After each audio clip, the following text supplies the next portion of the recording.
Ia adalah orang bermata satu. Sedang makan siang. Ia adalah anak dari Poseidon, dewa laut Yunani.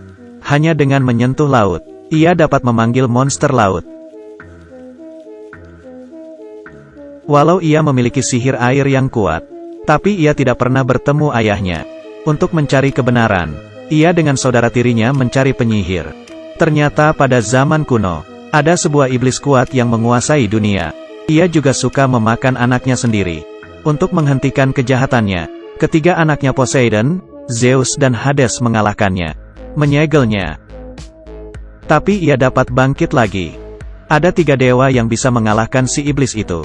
Tapi 5 tahun sebelumnya, bawahan si Raja Iblis menghabisi para anak dewa. Anak dari Zeus mengorbankan dirinya untuk menolong temannya.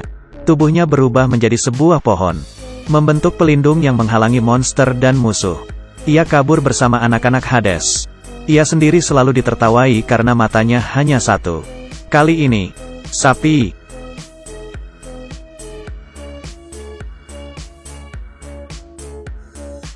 Ada banteng mesin yang menerobos pelindung dan menyerang kerumunan. Tubuh besinya dapat menembakkan api panas. Ia mencengkram tanduk banteng itu. Sangat kuat hingga tidak takut pada api.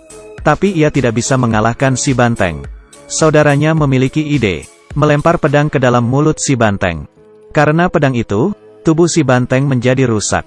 Dengan cepat mereka melihat, pohon pelindung itu sekarat. Mereka hanya bisa mengembalikan keadaan dengan cara pergi ke Laut Monster untuk mengambil kain wol emas. Tapi nama lain dari Laut Monster adalah Laut Kematian. Laut yang tenang menjadi berawan. Si Cyclops melihat makhluk seperti hiu mengitari mereka. Mereka mendayung dengan cepat untuk meninggalkan tempat ini. Ternyata ini adalah gigi monster. Bergerak perlahan, muncul mulut raksasa bagaikan jurang. Ternyata ini adalah monster laut legendaris Charybdis. Ia adalah monster laut mengerikan. Kemudian mereka terhisap. Ke dalam mulut monster itu, mereka melihat kapal dan pesawat yang telah menghilang selama bertahun-tahun. Dan melihat kapal yang selamat. Dan melihat kapal yang selamat. Untuk kabur, anak Poseidon, Perci menaiki kapal. Menggunakan senapan kapal untuk menembak perut si monster. Dengan tenaga air laut, mereka keluar dengan kecepatan penuh. Perci menggunakan kemampuannya untuk menentukan koordinat mereka. Sampai di pulau tempat wol emas berada. Mereka menyusup ke sarang raksasa. Menggunakan bambu untuk mencuri kain wol emas itu. Menantang maut. Tyson si Cyclops mengalihkan perhatian raksasa itu. Sementara Perci mengambil kain wol. Dengan kerjasama semuanya, mereka mengalahkan raksasa itu. Menutup gua dengan batu besar. Tapi mereka yang baru saja lolos, tertangkap tangan oleh musuh.